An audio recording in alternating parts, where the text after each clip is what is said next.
What is up, XRP crypto community? Welcome back to another video. Thank you for joining me. I want to talk about how Ripple's legal strategy with the SEC might be changing, a battle between the validators on the XRP ledger regarding the automated market maker, and then Gary Gensler, he went on CNBC talking about these Bitcoin ETFs in the vision of Satoshi Nakamoto. Now, before I hop into it, you guys want $41 for free to get some more crypto? Sign up with Webull, deposit 1 penny. You're guaranteed $41 in free stocks. You can get up to $25,000, but typically you're just going to get $40 to $300. Sell your stocks, close your account, do whatever you want. But definitely check out Webull in the video description below. So 2 quick articles here from Cryptopolitan, both breaking news from this morning. Ripple's legal strategy may outpace the SEC amid the election cycle. In the USA, the election cycle has begun, and in just 11 months there will be a new president. And, well, maybe not a new president, but a new election at least. They say in a recent development in the legal conflict between the US SEC and Ripple, a significant turn has taken place. Ripple, a leading entity in the cryptocurrency sphere, has filed a motion to extend the deadline for responding to an SEC motion. The SEC's motion demanded Ripple to produce its audited financial statements and address specific interrogatories. Ripple's request aims to push the response deadline from January 17th to January 19th. Yassine Mubarak, founder of Deezer Capital, shed a light on this strategy, suggesting that Ripple might employ delay tactics. This move by Ripple indicates a shift in strategy. Essentially, when you have these new elections, you get new people in the White House and the government, and they can have a completely different stance on things like cryptocurrency, amongst others.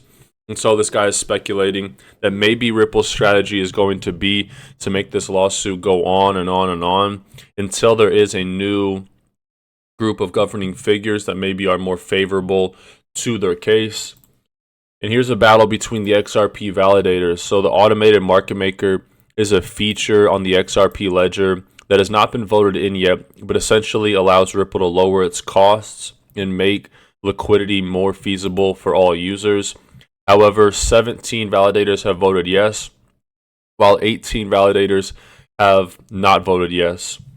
The document, marked as highly confidential in 2021, indicates that Ripple incurs significant expenses in paying fees to market makers who supply liquidity for on-demand liquidity transactions, particularly in markets with low XRP liquidity.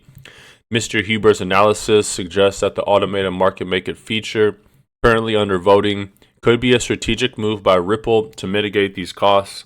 The AMM, automated market maker, would allow anyone to provide liquidity, increasing the availability and reducing the cost of liquidity for trading pairs on the XRP ledger. This is seen as a beneficial move for both Ripple and the XRPL. However, these automated market maker implementations have been met with delays, raising questions from the community. As of the latest update, 17 validators have voted in favor, 18 remain opposed. Wrath of Keeneman, a prominent figure in the XRP community, explained that some validators are hesitant due to concerns about the potential strain the automated market maker could place on the network. These validators are awaiting a more comprehensive testing before fully endorsing the feature. Now, I do think this automated market maker feature will be implemented.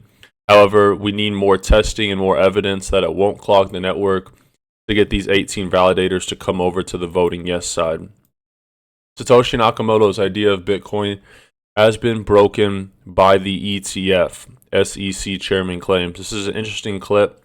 Thoughts on Gary Gensler aside, take a listen. Let me start by asking you this. Do you consider the decision historic? And it appears that it's a decision that you made either reluctantly or perhaps even begrudgingly.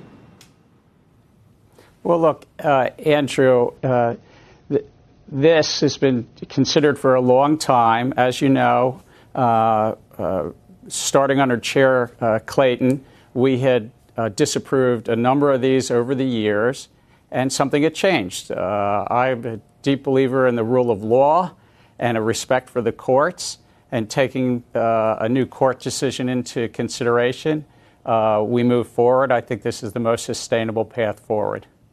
So it appears, though, from what you're saying and reading through the decision as well, that what changed is not necessarily something inherent to crypto or Bitcoin per se, but what changed was what the courts did. Is that the way to think about this? Well, I mean, we do everything here at the Securities and Exchange Commission within the law and within how the courts interpret those laws. And that's what the American people expect, and that's what we do here. What is your message to investors about Bitcoin now? Because we're going to have all sorts of public investors now potentially have access to Bitcoin in a way that they didn't before. We were just talking to Larry Fink. He said that he got a huge wave of new investors getting into Bitcoin through this ETF. You have still suggested to be cautious about it. And I'm trying to understand how you think about those cross currents in terms of the message you're telling investors.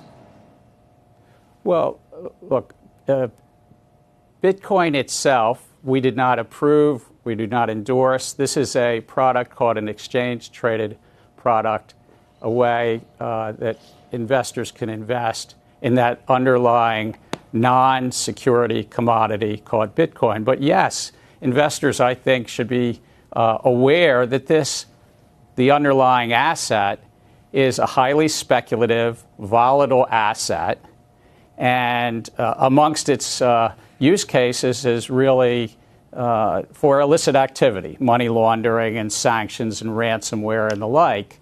And I know that you've asked other people over the last few days, is it being used as a store of value? It's a speculative, volatile store of value.